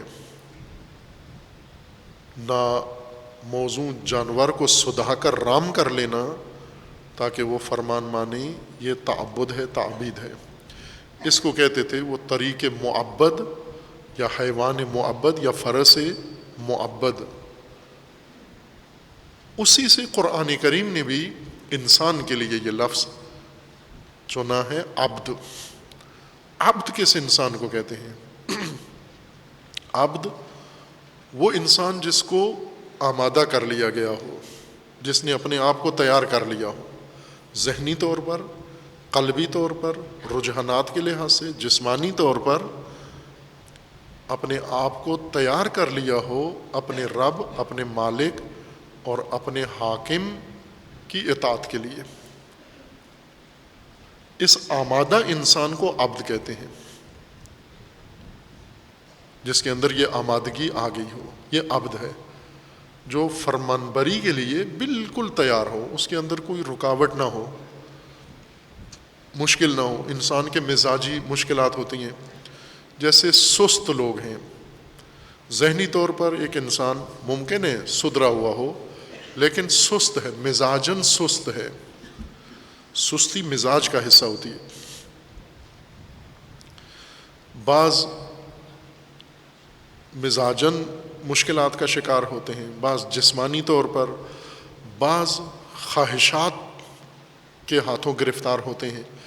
یعنی جو فرامین نہیں مانتے یا ان کو دشواری پیش آتی ہے، ان کی یہ دشواری ختم کرنا.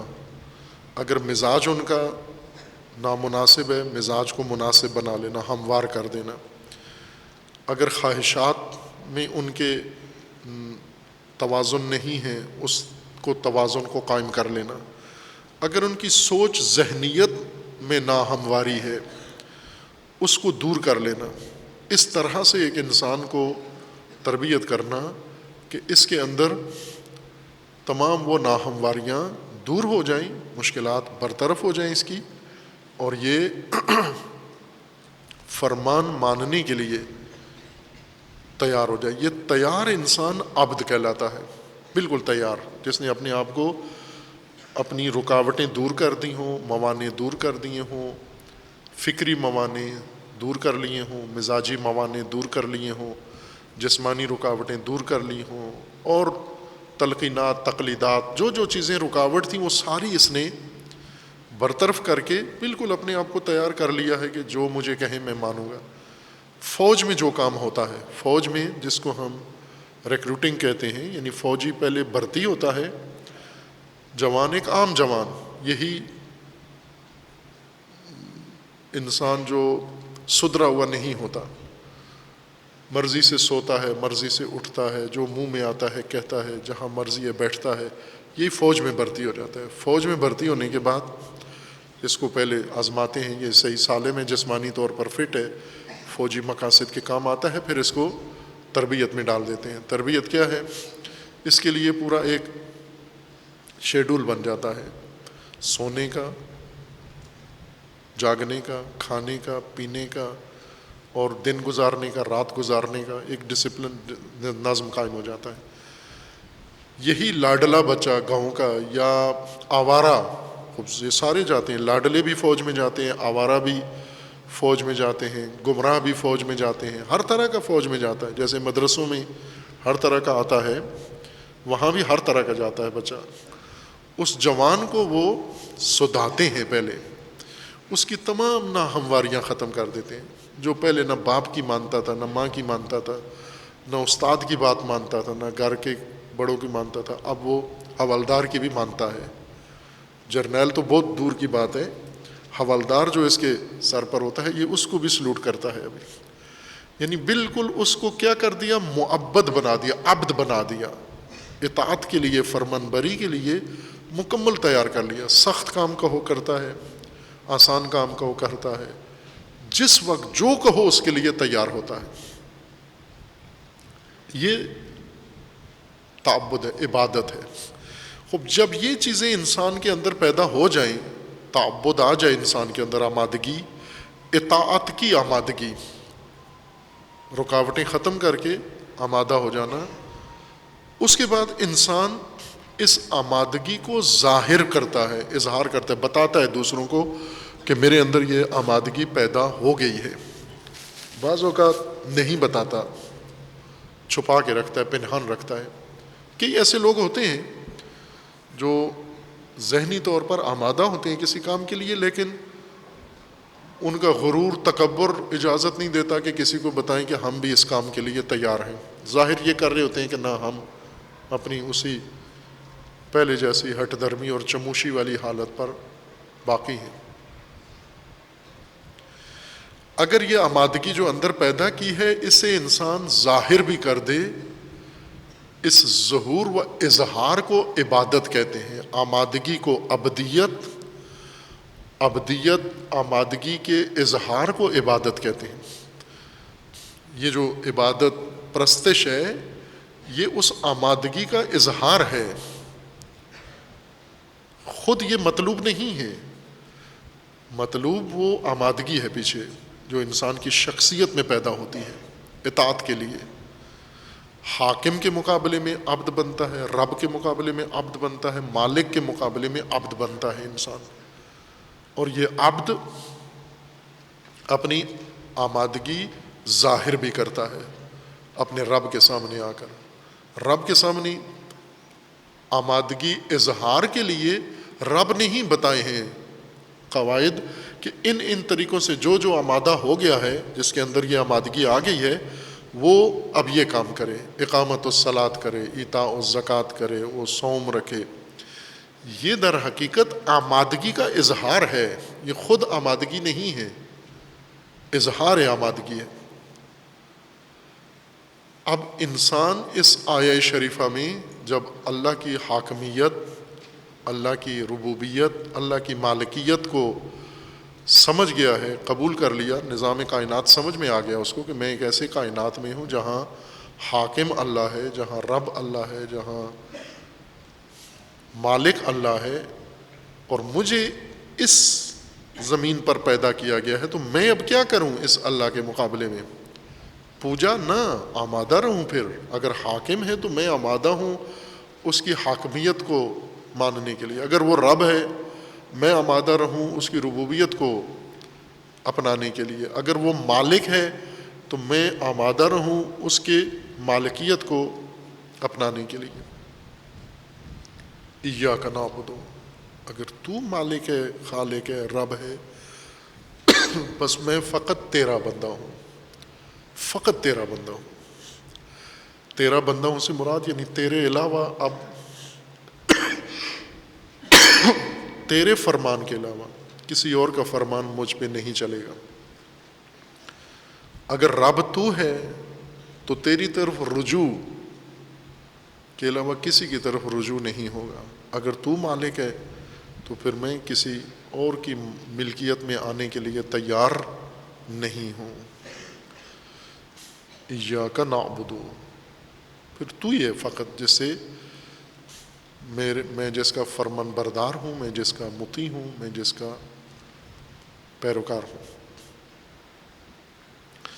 خوب اگر عبادت کو ہم ایاک نعبد کو درست تفسیر کرتے تو یہ جتنے آج نمازیں پڑھتے ہیں اور نمازوں میں ایاک نعبد و ایاک نستعین کہتے ہیں، یہ ان کا حاکم نہیں ہونا چاہیے تھا کوئی اور، یہ نمازیوں کا حاکم۔ اگر ایاک نعبد درست تفسیر ہوتا تو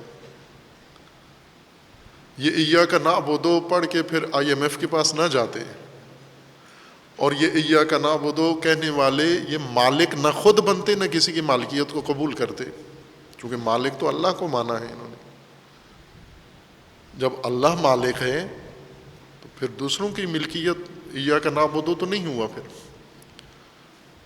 اس کا مطلب یہ کہ آپ اللہ کے علاوہ الہ بھی بہت ساروں کو مانتے ہو، رب بھی دوسروں کو مانتے ہو، اور مالک بھی مانتے ہو اللہ کے علاوہ، تو پھر یہ جھوٹ ہے جو کہہ رہے ہو ایاک نعبد، میں صرف تیرے اطاعت کے لیے تیار ہوں۔ تو فقط اللہ کی اطاعت نہیں کرتا، باقی سب کی اطاعت کے لیے تیار ہے۔ تو پوجا اللہ کی کرتا ہے جبکہ آمادہ نہیں ہے، اللہ کے نظام کو مانا ہوا نہیں ہے، قبول کیا ہوا نہیں ہے، سمجھا ہوا ہی نہیں ہے۔ تو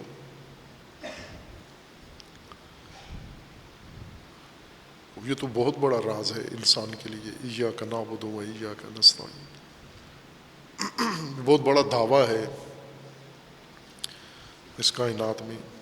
یہ انبیاء کر سکتے ہیں ایاک نعبد، چونکہ انبیاء اللہ کے علاوہ کسی کا فرمان نہیں سنتے تھے، کسی کی طرف رجوع نہیں کرتے تھے، ہر چیز میں اللہ کی طرف رجوع کرتے تھے،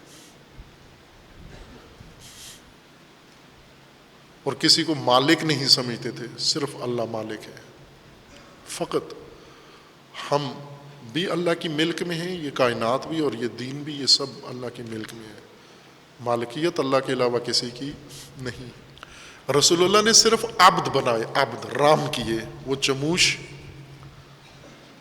وہ وحشی، وہ جنگلی، وہ صحرائی، جو بالکل مزاجن کسی کی اطاعت نہیں کرتے تھے، انہی کو رام کیا اور انہیں عبد بنایا، عبد خدا بنایا، ان کو اللہ کا عبد بنایا، ان کو آمادہ کیا۔ آمادہ ہونے کے بعد پھر ان سے اظہار بھی کروایا، اب جب یہ آمادگی تمہارے اندر آئی ہے تو اس کا اظہار بھی کرو۔ اظہار کے لیے عبادتیں مقرر کی ہیں، یہ معین مقرر عبادتیں، اظہار ہے اس آمادگی کا جو مطلق ہے۔ نماز میں بھی انسان آمادہ ہوتا ہے، نماز کے سے ہٹ کر بھی انسان آمادہ ہے اطاعت پروردگار کے لیے، اور کر رہا ہوتا ہے، دائماً عبدیت کی حالت میں ہے، عبادت میں ہو یا نہ ہو، عبدیت دائمی ہے، انسان کی اطاعت دائمی ہے۔ اللہ حاکم، انسان عبد، اللہ معبود یعنی مطاع، جس کی اطاعت کی جا رہی ہے، نہ کہ جس کی پرستش کی جا رہی ہے، کہ اللہ کو پرستش شدہ اور انسان کو پرستش گر بنا دیں ہم، پھر دین کی چھٹی ہو جاتی ہے، جیسا کہ ہو گئی ہے۔ پھر پجاری پیدا ہوتے ہیں، دیندار پیدا نہیں ہوتے۔ ابھی زمین بھری ہوئی ہے پجاریوں سے۔ اس وقت ماہ مبارک رمضان میں مکہ جاتے ہیں لوگ عمرے کے لیے، دھڑا دھڑ سب پجاری، لیکن یہ عباد ہیں، عباد الرحمن ہیں، یہ عبد بھی ہیں، آمادہ ہیں، اور یہ سارے پجاری اللہ کے ہیں لیکن مطیع دوسروں کے ہیں۔ اللہ کے علاوہ سب کے مطیع ہیں، اللہ کی اطاعت نہیں کرتے، پوجا اللہ کی کرتے ہیں، دین ختم ہو جاتا ہے، یوم الدین نہیں بنتا۔ یوم الدین اگر بنا لیں یہ اپنے لیے، ان کا دور دین ہو جائے، ان کا زمانہ زمانہ دین ہو جائے، پھر حاکمیت اللہ کی ہے، اور یہ حاکمیت اللہ میں ان سارے جہنم سے نجات مل جائے گی جس میں ابھی مبتلا ہیں۔ یہ جہنم کس نے بنائی ہے؟ یہ اس چیز نے بنائی ہے کہ تم نے اللہ کے علاوہ مالک مانے ہیں، اور ان مالکوں نے تمہارا حق بھی اپنی ملکیت بنا لیا ہے۔ پاکستان میں کیوں افلاس ہے؟ چونکہ یہ مالکین کے جیب میں ہے۔ یہ 22 کروڑ کا جو رزق ہے، یہ مالکین نے، چند مالکین نے اپنی جیب میں ڈال لیا ہے۔ تو اب کیسے یہ 22 کروڑ سدھریں گے جب وہ 22 مالکین ختم ہوں گے اور حاکمیت اللہ کی ہوگی، مالکیت اللہ کی ہوگی؟ یہ 22 کروڑ سارے اس اللہ کی مالکیت میں برابر ہوں گے، ایک جیسے ہوں گے، سب کے حقوق ان کو مل رہے ہوں گے۔ ابھی جتنی ذلت اٹھاتے ہو، ملازمت کرتے ہو مالکوں کی، سرمایہ داروں کی، جتنی محنت کرتے ہو، جتنی تگ و دو کرتے ہو، جتنی تعلیم حاصل کرتے ہو، جتنی آگے ان کے سامنے جا کر جھکتے ہو، آسان نہیں ہے۔ یہ بڑی بڑی پوسٹوں کے اوپر ملازمین ہیں، یہ بہت ذلت کے ساتھ زندگی گزار رہے ہوتے ہیں۔ یہ مالکین ان کے مافوق، یہ ان کو انسان نہیں سمجھتے، لیکن یہ چونکہ مجبور ہیں، یہ سمجھتے ہیں کہ یہ رب ہیں، ہمارا رزق ان کے پاس ہے، ہمارے وسائل ان کے پاس ہے، مالک یہ ہیں تو رب بھی یہ ہیں، اور حاکم بھی یہ ہیں، فرمان جو یہ دیں گے ہم مانیں گے۔ اتنی ذلت کے ساتھ زندگی گزارتے ہو، اس کو چھوڑ کے تھوڑی سی سختی یہ ہے کہ کیا مالکین کی مالکیت کو ختم کرو، اللہ کی مالکیت کو قبول کر لو، ان ارباب کی ربوبیت کا انکار کرو، اللہ کو رب مان لو، ان حکام کی حاکمیت کو ختم کرو، اللہ کو حاکم مان لو۔ اس کے لیے اتنی ذلت نہیں چاہیے، تھوڑی سی تکلیف ہوگی لیکن اتنی نہیں ہے جتنی ذلت میں ہے، ہر روز جتنی تکلیف ہے تمہیں، اس سے زیادہ آسانی ہو جائے گی آپ کے لیے بھی، آپ کی نسلوں کے لیے بھی۔ لیکن جب محکومی کا دین، انسان کو ذلت والا دین پڑھا لیا جائے کہ اللہ صرف پوجا مانگتا ہے آپ سے، اطاعت نہیں مانگتا، باقی آپ سرمایہ داروں کے نیچے رہو، پھر اس دین کے مفتی بھی پیدا ہو جاتے ہیں، مجتہد بھی بن جاتے ہیں، پیروکار بھی بن جاتے ہیں، مفت سب بن جاتے ہیں، کتابیں بھی آ جاتی ہیں، نصاب بھی بن جاتا ہے، پھر نسل اندر نسل یہ دین تدریس ہوتا رہتا ہے، پڑھتا رہتا ہے۔ اور یہ پجاری تنہا جس کی نہیں مانتے وہ اللہ ہے، پوجا اللہ کی کرتے ہیں، فرمان کوئی اللہ کا نہیں مانتے، نظام اللہ کا قائم نہیں کرتے، مکمل طور پر یوم الدین کو یوم کفر، یوم شرک اور یوم معصیت میں تبدیل کر دیتے ہیں۔ اعاذنا اللہ من شرور انفسنا وسیئات اعمالنا وصلی اللہ علی محمد وآلہ الطیبین۔